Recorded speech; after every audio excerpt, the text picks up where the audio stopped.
हमारे चैनल को सब्सक्राइब करें और बेल आइकन दबाएं।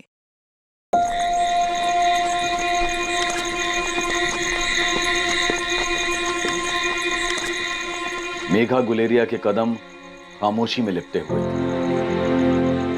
खामोशी में लिपटा हुआ था उसके दिल में छुपा हुआ दर्द। खामोश, बिना एक आवाज किए, खामोशी से ही एक फैसला लिए मेघा उस रात अपने ससुराल से निकल गई थी।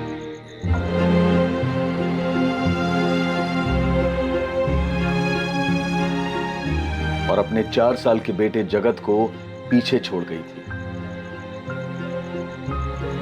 उसने जाते जाते एक आखिरी बार अपनी ननद कंचन गुलेरिया, ससुर रणछोड़ गुलेरिया और सास पार्वती गुलेरिया को देखा।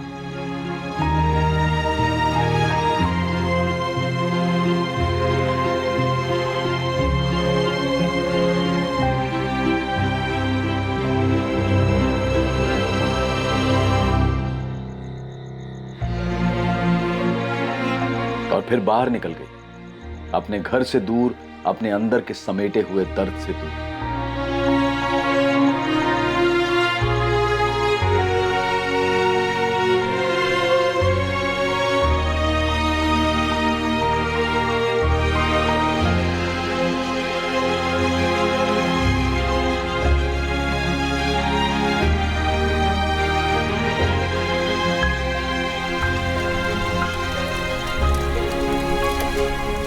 लेकिन उस रात उसका उठाया ये एक कदम आगे कई जिंदगियां तबाह करने वाला था।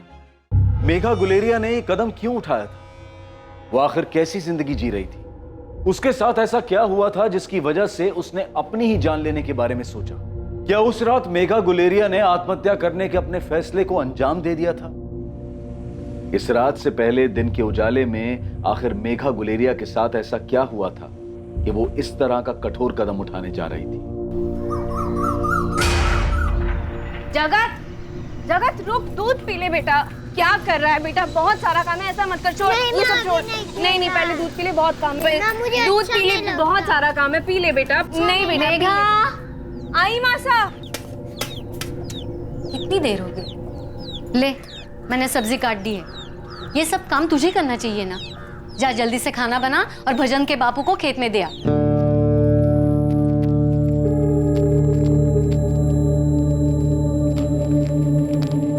देर हो गई बाबूजी। चल आगे से जल्दी आना। सुन, रुक जरा। अरे कुछ खाकर जा। हाँ बेट। बाबूजी वो घर पे बहुत काम है, मैं घर पे खा लूंगी। कैसी है मेघा?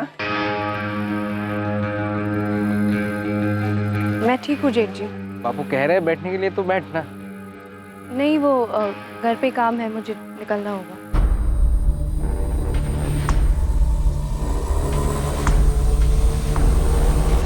जगत पूछ रहा था बापू दिल्ली कब बुलाएंगे और कितना वक्त लगेगा?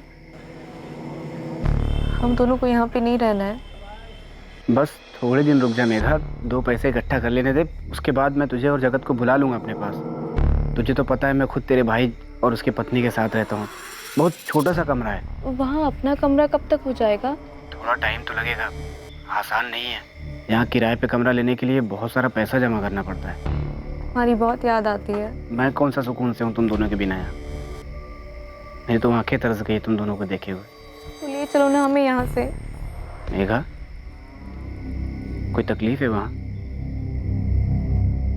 हे मेघा, बोलना क्या हुआ? कुछ नहीं हुआ है, मैं ठीक हूँ। तेरी आवाज़ से लग रहा है तू कुछ छुपा रही है। मुझे तकलीफ है पर बता नहीं रही। नहीं, कोई परेशानी नहीं है।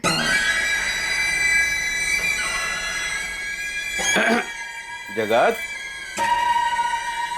दादा ये देखो, ये ड्राइंग मैंने बनाई है।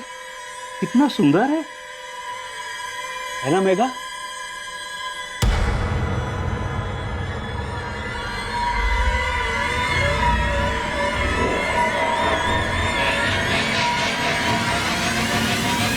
मेघा, कितना सुंदर मोर बनाया इसने।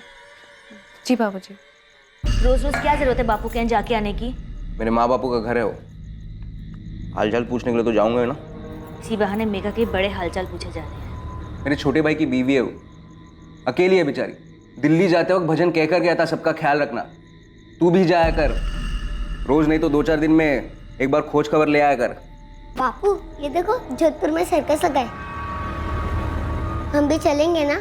हाँ हाँ, और जगत को भी साथ ले जाएंगे। जगत को ही साथ ले जाना, मेघा को नहीं। क्या अनाप शनाप बात कर रही है तू लता? तू आज इतनी चुप क्यों है मेघा? तू कुछ बोल क्यों नहीं रही? क्या बोलूं माँ, बोलने को कुछ है ही नहीं। माँ हूं मैं तेरी, फोन पर भी तेरी आवाज से पहचान सकती हूँ। कुछ हुआ है क्या वहाँ?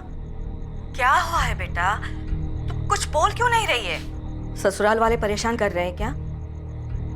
वो पार्वती बहन और रणछोड़ भाई साहब ने कुछ उल्टा सीधा तो नहीं बोल दिया तुझे? नहीं माँ, ऐसी कोई बात नहीं है। साफ साफ बता बेटा, दहेज मांग रहे हैं क्या वो लोग?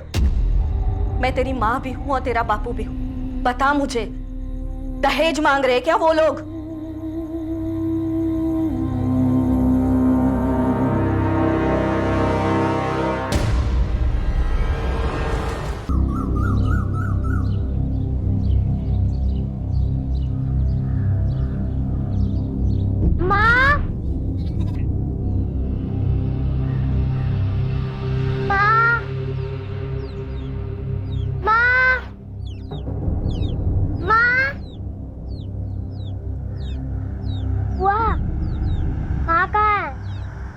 रसोई में होगी, देखना। नहीं मिल रही। जाके दादी से पूछ जा। दादी माँ कहाँ है? अरे कहाँ होगी यहीं कहीं।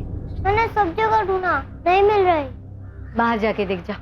मैंने उधर भी देखा, नहीं मिल रही। मैं जब उठा तब कमरे में भी नहीं थी। भाभी,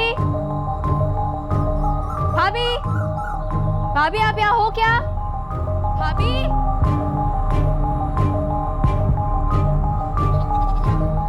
धनीराम, हमारी बहू मेघा को देखा क्या? नहीं रणछोड़ भाई साहब, हमने तो नहीं देखा। नहीं बापू, यहाँ तो नहीं आई। बापूजी वहीं कहीं होगी, यहाँ क्यों आएगी?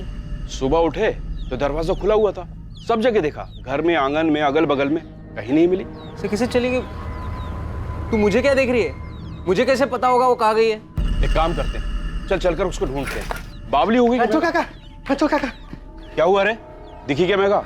वो आपके खेत पर आग लगा ली खुद को। क्या क्या कह रहा तू? मिट्टी का तेल डालकर पूरी तरह से चल गई वो।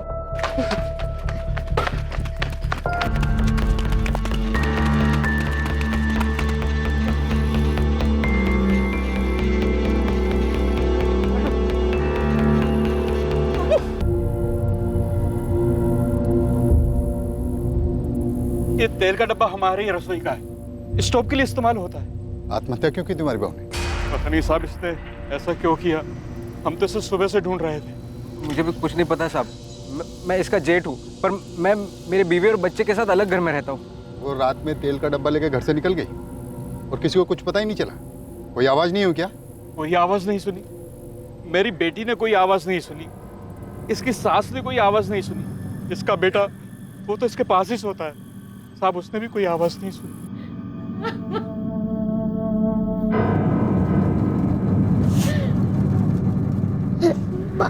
क्या हुआ बुआ? पता नहीं जगत, लेकिन सब ऐसा क्यों बोले कि माँ मर गई? समझ में नहीं आ रहा ऐसा क्या हुआ जो उसने आत्महत्या कर। कल रात को कोई झगड़ा हुआ था क्या? नहीं रे लता, ऐसा कुछ भी नहीं हुआ, और झगड़ा होता तो आवाज सुनाई दी थी। सोने से पहले भी कुछ भी नहीं बताया मेघा ने। ये आप क्या बोल रहे हैं भैया? ऐसा कैसे हो सकता है? मेघा आत्महत्या? मुझे भी कुछ समझ नहीं आ रहा भजन, तेरी तो रोज बात होती थी ना उसके साथ, तू फोन करता था उसने तुझे कुछ कहा था? आप क्या पूछ रहे हैं भैया? मुझे कुछ समझ में नहीं आ रहा है। यहाँ किसी को अंदाजा नहीं है भजन, मेघा ने अपने आप को आग क्यों लगाई है। अभी जैसलमेर में उसकी माँ तक बात पहुंचाई है, पुलिस कह रहे लाश को पोस्टमार्टम के लिए लेके जाना पड़ेगा, सबको थाने बुलाया है। भजन तू भी जल्दी बाड़मेर आ जा।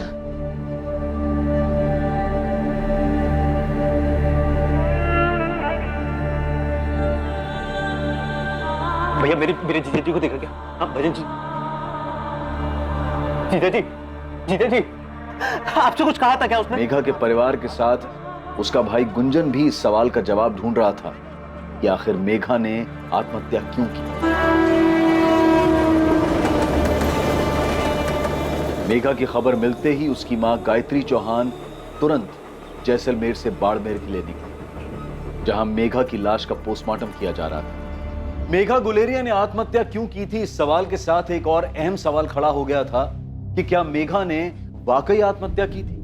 मेघा गुलेरिया ने आखिर आत्महत्या क्यों की थी? उसने एक कठोर कदम क्यों उठाया? या फिर यह एक हत्या थी जिसे किसी ने बखूबी आत्महत्या का रंग देने की कोशिश की थी? मेरी बेटी को मारा गया है, मेघा आत्महत्या नहीं कर सकती। उसके सास ससुर और वो जेठ, उसका भूपेन, उन्होंने उसे मार डाला और अब मिलकर ये सब नाटक रचा रहे हैं। गायत्री जी, हम रिपोर्ट लिख रहे हैं और सबसे सवाल किए जाएंगे। क्या मेघा के ससुराल वाले उसे दहेज के लिए परेशान करते थे? मेरी बच्ची भीतर ही भीतर सारे दुख दर्द दबा कर बैठी थी, कुछ बोल ही नहीं थी, पर उसकी खामोशी में महसूस कर पाई और समझ गई थी कि उसे उसके ससुराल वाले परेशान कर रहे थे। दहेज वहेज की कोई बात नहीं है साहब, मेघा से कभी हमने एक ढेला तक नहीं मांगा। से ब्याह करके आई, हमने कभी भी कुछ भी नहीं मांगा। पता नहीं ये दहेज की बात कहाँ से आई। आप लोगों ने कुछ नहीं किया तो ऐसे ही बिना वजह आपकी बहू घनी रात में अपना बच्चा छोड़कर घर से मिट्टी का तेल लेकर निकल गई, खुद को जला। साहब हमने उससे कभी कुछ नहीं मांगा, अब उसने ऐसा क्यों किया हमें नहीं पता। अगर दहेज नहीं मांगा तो क्यों जला लिया उसने खुद, या फिर मारा गया उसे? मेघा की माँ ने कंचन माँ और बापू का नाम लिया भजन, बोल रही है ये सब दहेज मांग रहे थे। तुझे सामने आकर बोलना पड़ेगा भजन, तू बता क्या माँ और बापू मेघा से दहेज मांगेंगे? आप बताइए, अगर कुछ हुआ नहीं तो मेघा ने ऐसा क्यों किया? उसने हमें बिना बताए कदम उठाया भजन, तू बोल, तुझसे कुछ कहा था उसने? मेघा, कोई तकलीफ है वहाँ? तेरी आवाज से लग रहा है तू कुछ छुपा रही है। कोई परेशानी नहीं है, सब ठीक है, बस हमें जल्दी वहां पे बुला लो।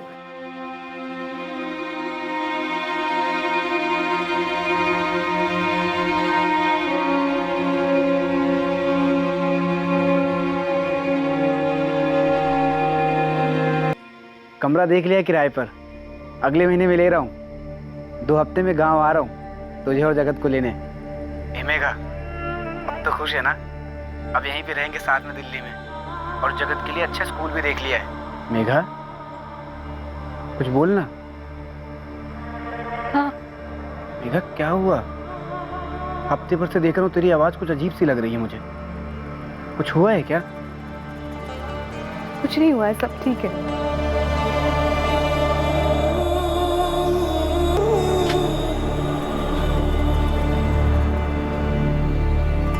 बापू, बापू।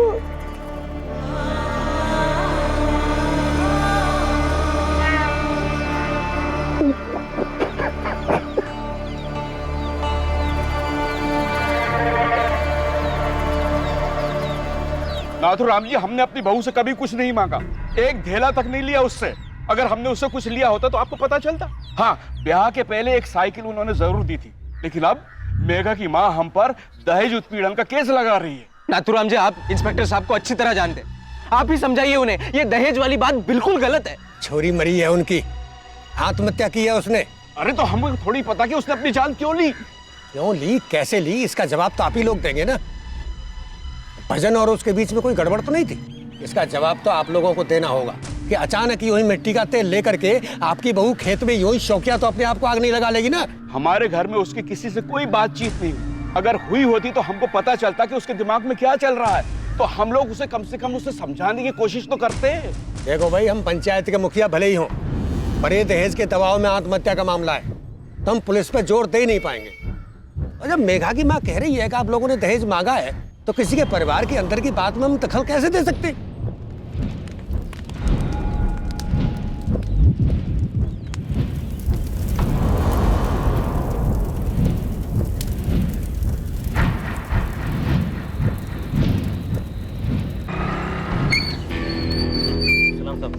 बता, पता चला मेघा ने सुसाइड क्यों किया था? वो बात तो पता नहीं, लेकिन एक बात पक्का है कि इस गुलेरिया खानदान में कुछ तो बातें हैं जो अंदर ही अंदर पक रही थी।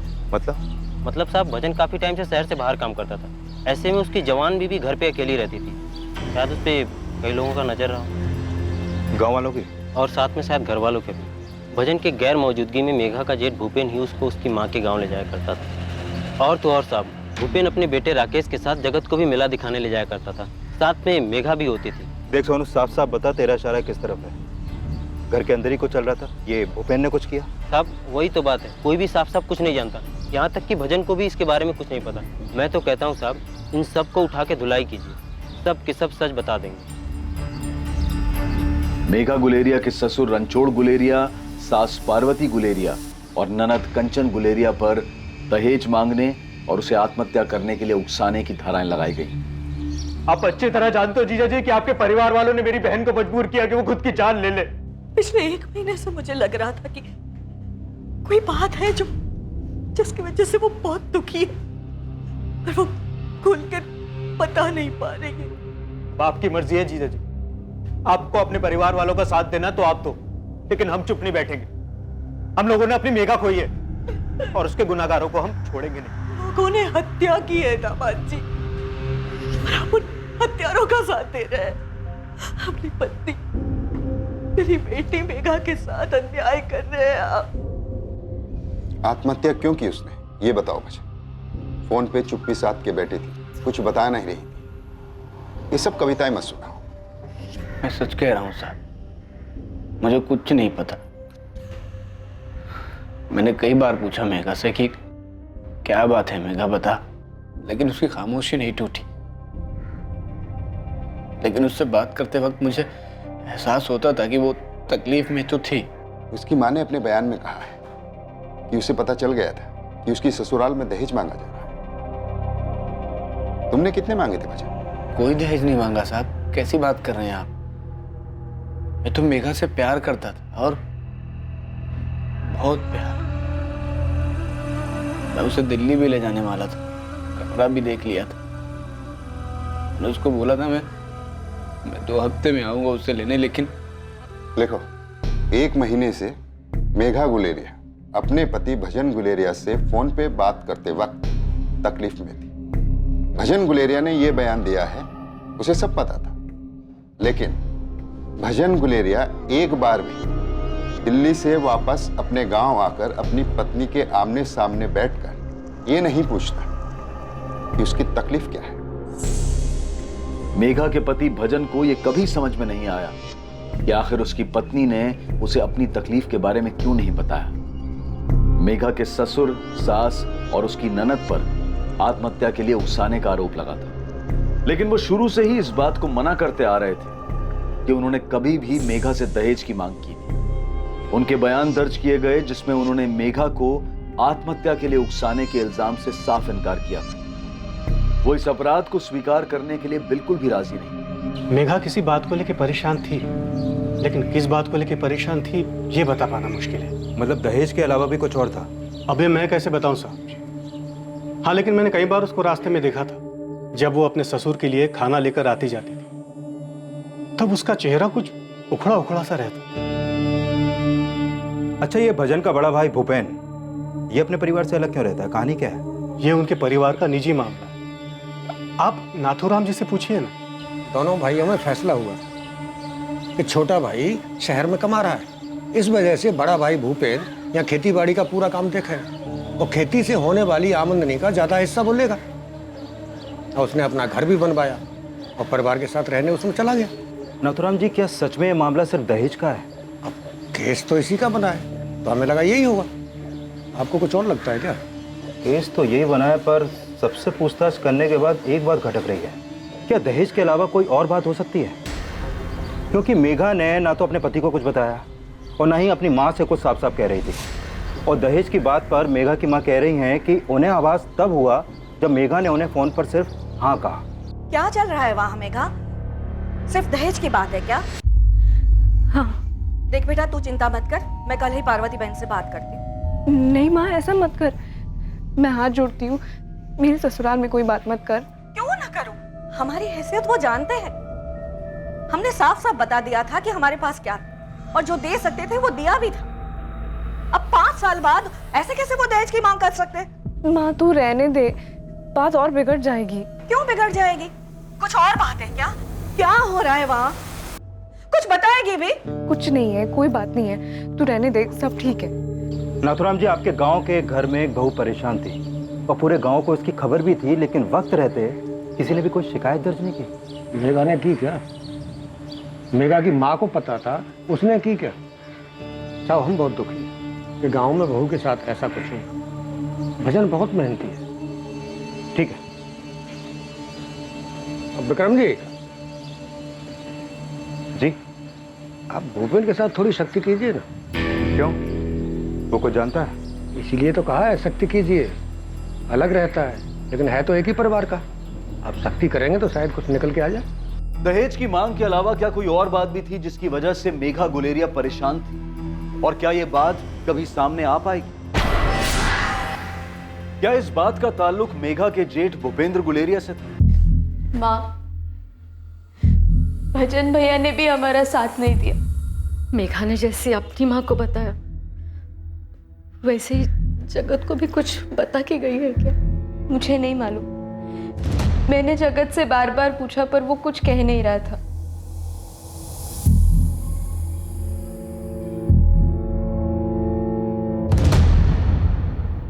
माँ वो तकलीफ में थी क्या बेटा? दादी और दादा ने माँ को बहुत परेशान किया था। बुआ माँ पे चिल्लाई थी क्या? तेरे को कुछ बोला था माँ ने? बड़े पापा ने माँ को कुछ कहा था क्या? माँ रो रही थी क्या?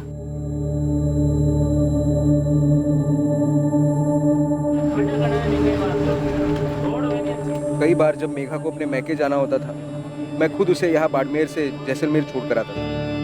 हम अलग रहते थे साहब, मगर घर के किसी भी परिवार के बीच किसी के लिए भी दिल में कोई दरार नहीं थी। मैं जैसे अपने बेटे राकेश को कहीं घुमाने ले जाता या मेले में लेके जाता था, तो उसके साथ जगत को भी ले जाता था साहब। और क्या क्या करते थे आप?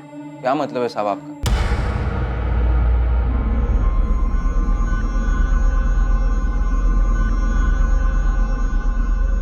जो भी पूछना है साफ साफ पूछिए साहब। एक तो आप लोगों ने मेरी माँ, बापू और बहन कंचन को अपनी हिरासत में रखा है दहेज के आरोप में। आप ही सोचिए साहब, अगर उन्होंने मेघा से दहेज मांगा होता तो मेघा इतनी बार अपने मैके जाती थी, कभी उसने अपनी माँ से क्यों नहीं कहा?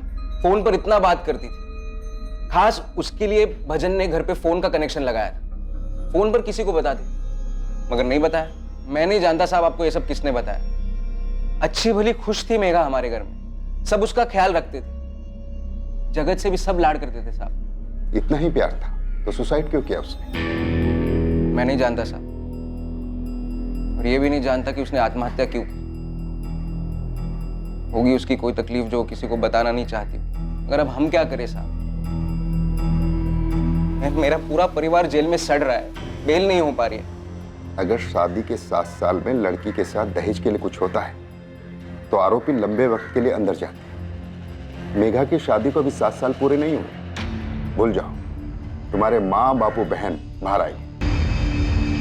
मेघा ने पता नहीं क्या कह दिया उसे फोन पर, ऐसा केस बना दिया कि किसी को बेल नहीं मिल पा रही।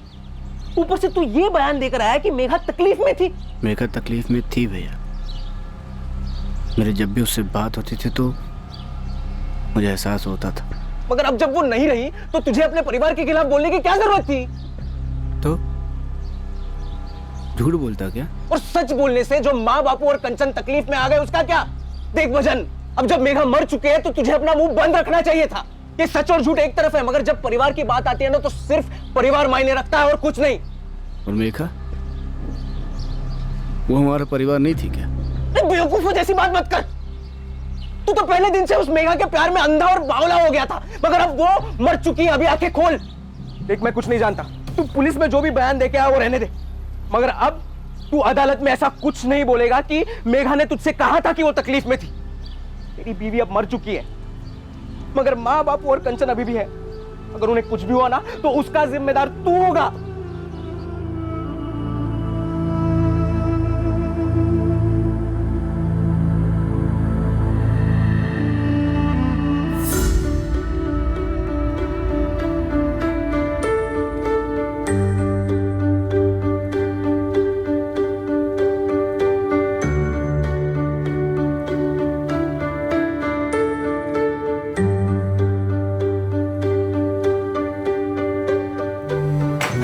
संभल के जाना। खुश रहो।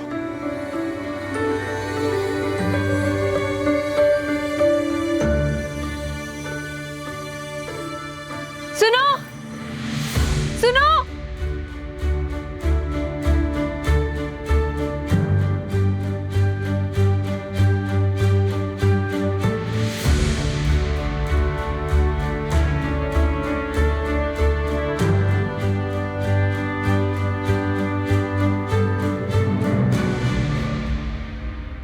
एक पति का अपनी पत्नी के लिए प्रेम, उसके अपने परिवार के प्रति निष्ठा के बीच दीवार बनकर खड़ा होने जा रहा था। इंसाफ का तराजू किसी भी तरफ झुके, पर फैसला भजन गुलेरिया के दिल को चीर कर रख देने वाला था। योर ऑनर, यहां पर हर कोई एक ही बात बोल रहा है। मेघा परेशान थी, तकलीफ में थी। मेघा गुलेरिया से गुलेरिया परिवार वाले दहेज की मांग कर रहे थे और दहेज के लिए उसे टॉर्चर कर रहे थे, जिसकी वजह से उसने आत्महत्या की। लेकिन योर ऑनर, इस बात को साबित करने के लिए किसी भी तरह का सबूत अब तक पेश नहीं किया गया। योर ऑनर, केरोसिन कैन जो गुलेरिया परिवार के किचन से है, गुलेरिया परिवार के घर का दरवाजा खुला पाया गया 8 सितंबर की सुबह। मेघा गुलेरिया कहीं भी किसी को भी नहीं मिली, ढूंढने पर भी नहीं, और खेतों में मिली, वो भी जली हुई हालत में। योर ऑनर, एक 23 साल की औरत जिसने अपनी मां से साफ साफ कहा था, उसकी मां यानी कि गायत्री जी ने अपने स्टेटमेंट में मेघा गुलेरिया के ससुराल द्वारा मेघा से दहेज की मांग की थी, और यही बात उसने कोर्ट में भी कही थी। लेकिन सबूत कहां है योर ऑनर? मेघा ने अपनी मां के साथ फोन पर बातचीत की, यह सबूत नहीं हो सकता।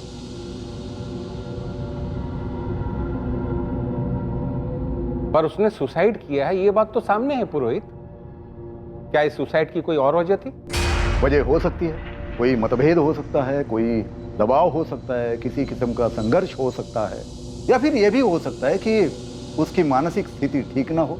कुछ भी हो सकता है योर ऑनर, क्योंकि आत्महत्या का कारण स्पष्ट नहीं है। योर ऑनर, मृतक महिला को ऐसी किसी भी प्रकार की कोई भी बीमारी की शिकायत नहीं थी। डिफेंस लॉयर अपने बचाव में गैर जरूरी बातें कर रहे हैं, जबकि हकीकत तो यह है कि मेघा गुलेरिया तकलीफ में थी, और इस बात का जिक्र सिर्फ उसने अपनी मां से नहीं, फोन पर बात करते हुए कई बार अपने पति से भी किया था। आपने अपने स्टेटमेंट में बताया है कि मेघा गुलेरिया के साथ तकरीबन 7 से 10 मरतबा आपकी फोन पर बात हुई थी, और इस दौरान आपने महसूस किया था कि वो किसी परेशानी में है।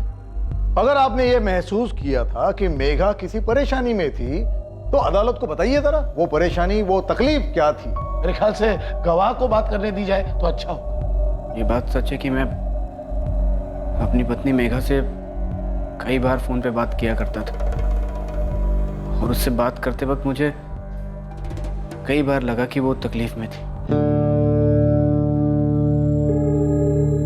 आपने ये बात इसलिए बताई क्योंकि आपको ऐसा लगा था, या मेघा ने आपको बताया था? मैंने उससे कई बार पूछा, लेकिन उसने कभी नहीं कहा कि माँ, बापू या कंचन ने दहेज की कोई बात की उससे। तो क्या आप कोर्ट को ये बता सकते हैं कि मेघा किस तरह की तकलीफ में थी, या फिर कोई और वजह थी? अरे भाई, आप तो यहीं थे ना गांव में। मेरे शहर जाने के बाद ऐसा क्या हुआ कि मेघा ने... जो हुआ उसे भूल जा, अब कुछ नहीं हो सकता। बेहतर यही है कि तू अपने आप को संभाल। जगत की जिम्मेदारी है तेरे पे। अरे भाई, मेघा ने आत्महत्या कर ली, और पुलिस वाले मेरे घर वालों को जिम्मेदार ठहरा रहे। ऐसे में सच क्या है, झूठ क्या है, जाने बगैर सोचना कैसे छोड़ दूं? आप ही बता दो। मेरे पीठ पीछे मेरे घर वालों ने मेघा के साथ कुछ किया था क्या? मुझे लगता है शायद मेघा तेरे घर में खुश नहीं थी। कोई तो बात थी जो उसे खाए जा रही थी। कौन सी बात थी? अरे भाई, क्या बात थी? मेघा ने कभी आपको बताया या आपने देखा हो? वो शायद शायद क्या? अरे भाई, शायद क्या? शायद उसे तेरे घर वालों की कोई बात बुरी लगी थी। अब किसने क्या किया मुझे ये तो नहीं पता। हाँ, लेकिन वो जल्द से जल्द तेरे पास शहर में आना चाहती थी। उर्मिला काकी, मेघा ने कभी आपसे कोई बात की थी? बात तो अक्सर हो जाती थी भजन, लेकिन उसने कभी कुछ बताया नहीं मुझे। हाँ, उदास उदास सी रहती थी मेघा, लेकिन मैंने भी कभी कुछ पूछा नहीं। और अब जो तेरे घर वालों पे आरोप लगा है, कभी सोचा नहीं था कि तेरे माँ बापू कंचन मेघा के साथ घर के अंदर ऐसे व्यवहार करते होंगे। मुझे भी समझ में नहीं आ रहा है। मेघा ऐसा कुछ करने से पहले एक बार मुझसे बात क्यों नहीं की? लेकिन अब जो दहेज की बात सामने आई है, शायद शायद शायद क्या काकी? भजन, तू अपने घर वालों के साथ खड़ा रह। देख, मेघा तो चली गई, अब वो वापस नहीं आएगी। मैं नहीं जानता कि मेघा ने आत्महत्या क्यों की। योर ऑनर, भजन और गायत्री की गवाही में पिछले महीने भर में मेघा के साथ फोन पर जो बातचीत हुई, उसमें एक ही बात बोली जा रही कि मेघा परेशान थी।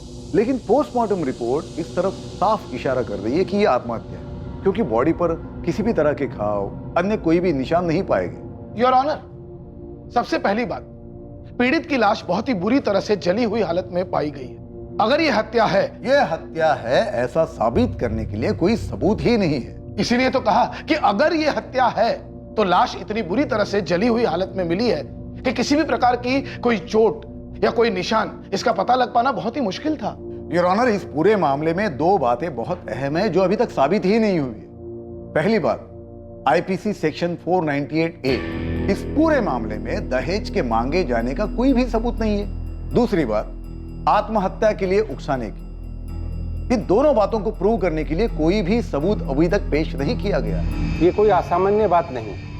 बहुत से दहेज के मामलों में सामाजिक दबाव में आकर औरतें चुप रह जाती हैं और केसेस रिपोर्ट नहीं किए जाते हैं। योर ऑनर, उस चुप रहने वाली महिला की जिंदगी में एक मजबूत माँ, एक देखभाल करने वाला पति भी था, लेकिन इन दोनों को भी उसने कुछ नहीं बताया था। ये नहीं बताया था कि उसकी सास, ससुर और ननंद दहेज के लिए उसे टॉर्चर कर रहे हैं। इसके पति ने अदालत में बताया कि वो अपनी पत्नी से कितना प्यार करता था, लेकिन उसके बावजूद उस पत्नी ने अपने पति को कुछ भी नहीं बताया था। योर ऑनर, अगर दहेज के लिए टॉर्चर नहीं किया गया है तो फिर उसने आत्महत्या क्यों की? यही तो सवाल है योर ऑनर। बिना किसी को अपनी तकलीफ बताए उसने अपनी जान ले ली, लेकिन इसका यह मतलब तो नहीं होता ना कि उसके ससुराल वालों ने दहेज के लिए उसे टॉर्चर किया और उसे आत्महत्या करने पर मजबूर कर दिया। योर ऑनर, दहेज के मामलों में चुप्पी असामान्य नहीं है, लेकिन और एक बात है जो असामान्य नहीं है। ऐसी कई सारी बीमारियां हैं जिसके बारे में कोई किसी को कुछ भी बताना नहीं चाहता। इसमें कोई शक नहीं है कि उसने आत्महत्या ही की है, लेकिन उसके उठाए गए इस कठोर कदम का असल कारण का पता ना होने की वजह से इसे दहेज का केस समझ लेना यह उचित नहीं होगा। योर ऑनर, मेघा गुलेरिया की आत्महत्या की सुनवाई पूरे 2 साल तक अदालत में चली और उस दौरान गुलेरिया परिवार टूटते हुए दिखा।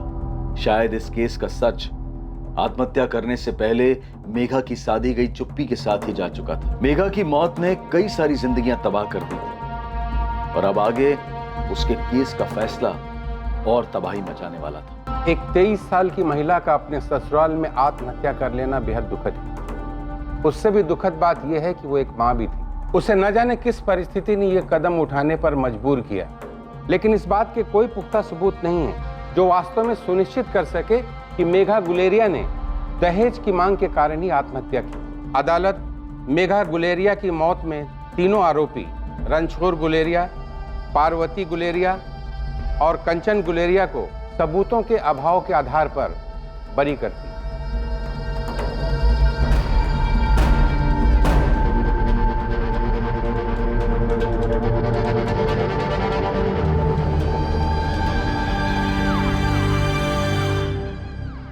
माफ करना माँ जी, मैं मेघा का ठीक से ख्याल नहीं रख पाया।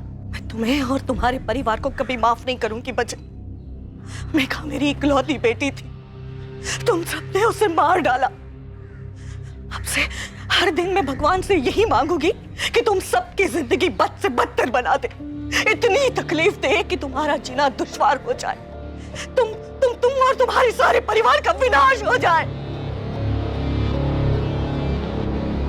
भजन गुलेरिया और उसके परिवार के लिए जिंदगी अब आगे कभी भी आसान नहीं होने वाली। भैया 2 किलो चावल देना। माफ करना लता बहन, पंचायत ने गुलेरिया परिवार का बहिष्कार किया है, कोई भी लेन देन से मना किया है। मैं आपको कुछ भी नहीं दे सकता। माँ, दुकानदार ने हमें कुछ भी देने से मना कर दिया है। क्यों? पंचायत का फैसला है कि हमारे परिवार को कोई कुछ नहीं देगा। अदालत ने छोड़ दिया है, इसका ये मतलब नहीं है कि तुम लोग बेकसूर हो। मेघा की माँ जैसलमेर में रहती है, अब वहाँ के पंचायत का फरमान हमारे गांव के लोगों पर क्यों लागू कर रहे हैं? तुम लोगों ने उनकी बेटी को तकलीफ दी है, जान से मारा है। हमने नहीं मारा उसे। मैं, माँ, बापू, कंचन, हमने मेघा को कभी कोई तकलीफ नहीं दी और उससे कुछ भी नहीं मांगा कभी। दहेज के अलावा और भी बहुत सारी बातें सुनने में आई हैं। क्या सुना है आपने? कि मेघा के साथ घर के अंदर अभद्र व्यवहार हुआ। ये क्या बकवास कर रहे हैं आप नाथुराम जी? भजन तो कुछ बोलेगा। नाथुराम जी, जो कुछ भी हुआ उसका हमें बहुत दुख है। मेघा के जाने का गम सबसे ज्यादा मुझे है और ये गम जिंदगी भर सताएगा मुझे। गलती मेरी है, कसूरवार मैं हूँ। उसको छोड़ के मुझे शहर जाना ही नहीं चाहिए था। मुझे उसके साथ रहना चाहिए था यहीं गांव में। पंचायत ने भजन और भूपेन की विनती को मान लिया और उनके बहिष्कार करने के फैसले को वापस ले लिया। लेकिन अब भी इस परिवार की जिंदगी में कुछ और ज्यादा तबाही आनी बाकी थी।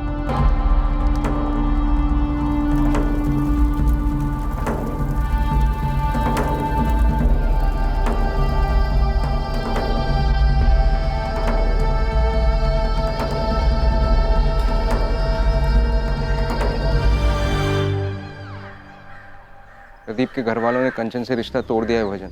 बोल रहे वो जेल जाकर आई है। वो नहीं चाहते कि कंचन उनके घर जाए। माँ से बोल देना। मैं नहीं बोल पाऊंगा।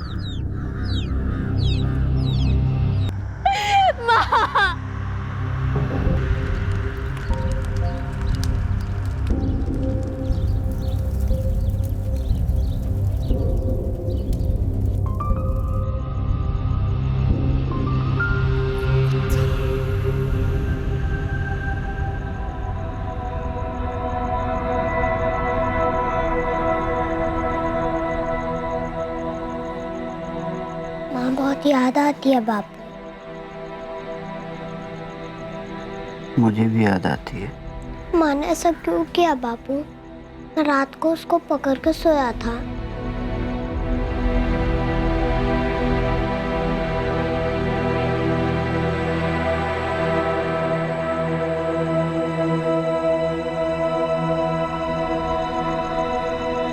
माँ मुझको क्यों छोड़ के चले गई बापू? उसने ऐसा क्यों किया? उसने एक कठोर कदम क्यों उठाया? सच तो यह था कि इस कहानी में दहेज की कोई बात ही नहीं थी। किसी की तरफ से दहेज की कोई मांग नहीं की गई थी। मेघा का पति भजन समझ ही नहीं पा रहा था कि मेघा की आत्महत्या करने की वजह क्या थी और उस वजह को जाने बिना उसका मन शांत नहीं हो रहा था। इसलिए उसने उस सच का सामना करने की ठानी जो उसके मुताबिक मेघा की आत्महत्या का कारण हो सकता है। मेघा की माँ ने मुझे श्राप दिया था। देख, बापू भी चला गया और माँ भी चली गई। माँ और बापू अंदर से टूट गए थे भजन। मेघा रोज मेरे सपने में आती है और मैं हर बार उससे पूछता हूँ कि उसने ऐसा क्यों किया। सब दहेज की वजह से हुआ था। मैं नहीं मानता। मैं 4 साल यहीं पे था सबके साथ। माँ, बापू या किसी ने कभी दहेज की कोई बात ही नहीं की। काश वो हमें बता के जाती कि वो ऐसा कुछ करने वाली, क्यों करने वाली। काश हम उसे रोक पाते।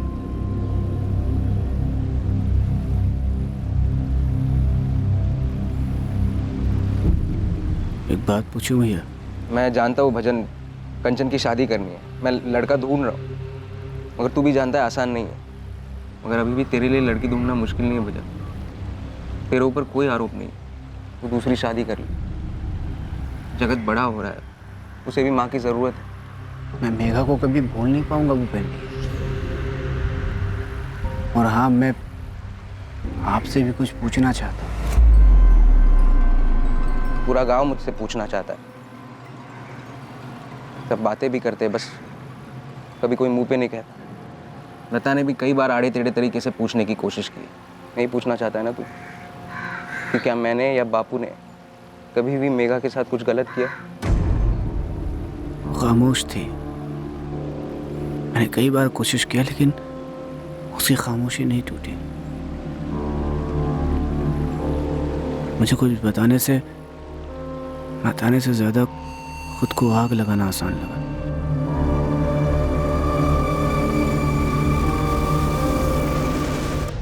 सोचकर भी रूह कांप जाती है। कितना दर्दनाक रहा होगा। मैंने या बापू ने मेघा के साथ कुछ गलत नहीं किया। हम जानते थे कि वो दुखी थी। कई बार उससे उसका हाल पूछने की भी कोशिश की थी हमने।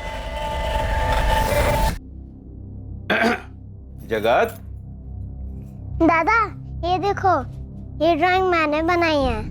कितना सुंदर है ना मेघा?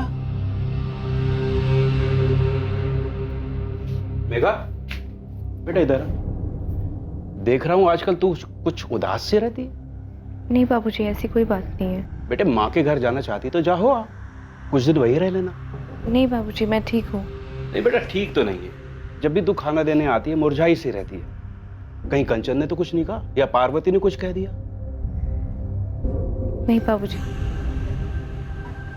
बापू ने मुझसे कहा था पता कर। कई बार मैंने उसके साथ हंसी मजाक करने की कोशिश की। सोचा था उसका दिल बहल जाएगा। बापू के कहने पर कई बार उससे कहा तुम्हारी माँ के पास जैसलमेर छोड़ा था, मगर उसके मुंह पर वही खामोशी बंधी रही। तो जब आप लोगों को पता था तो आप लोगों ने मुझे क्यों नहीं बताया? क्या उसने तुझे कभी बताया? फिर तो रोज बात होती थी ना उसके साथ, जबकि उसकी आवाज सुनकर तू जान गया था कि वो ठीक नहीं है। पता नहीं क्यों खामोश रही। माफ करना भैया, मैंने आप पर और बापू पर जो बीत गया सो बीत गया भजन। मगर उसने ऐसा क्यों किया, ये जानने के लिए जितना तू अंदर से तिलमिला रहा है ना, नहीं हम भी बेचैन। तो फिर उसने ऐसा क्यों किया भैया? जब कोई तकलीफ नहीं थी उससे घर में, तो बिना कुछ बताए किसी को ऐसे रात में अचानक। मेघा ने ऐसा कदम क्यों उठाया, ये बात सिर्फ और सिर्फ एक ही आदमी जानता था। पर क्या वो आदमी सामने आकर कभी सच बोलता?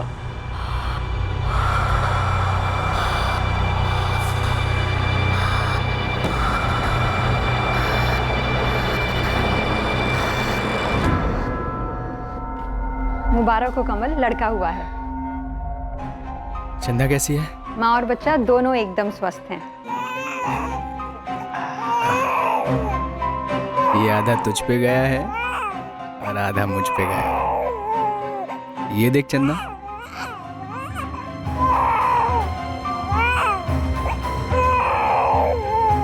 मुझे तो लगता है पूरा तुझ पे ही गया है कमल।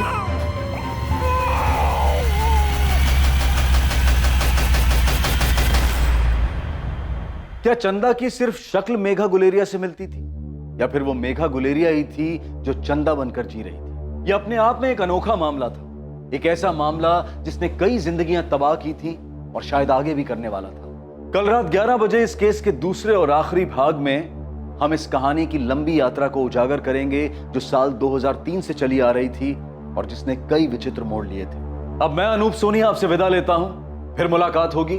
और याद रखें, क्राइम और आपके बीच में सिर्फ इतना फर्क है कि आप कितने सतर्क हैं। सतर्क रहें, सुरक्षित रहें। जय Hind. For more updates, subscribe to our channel, click the show links and enjoy watching the videos.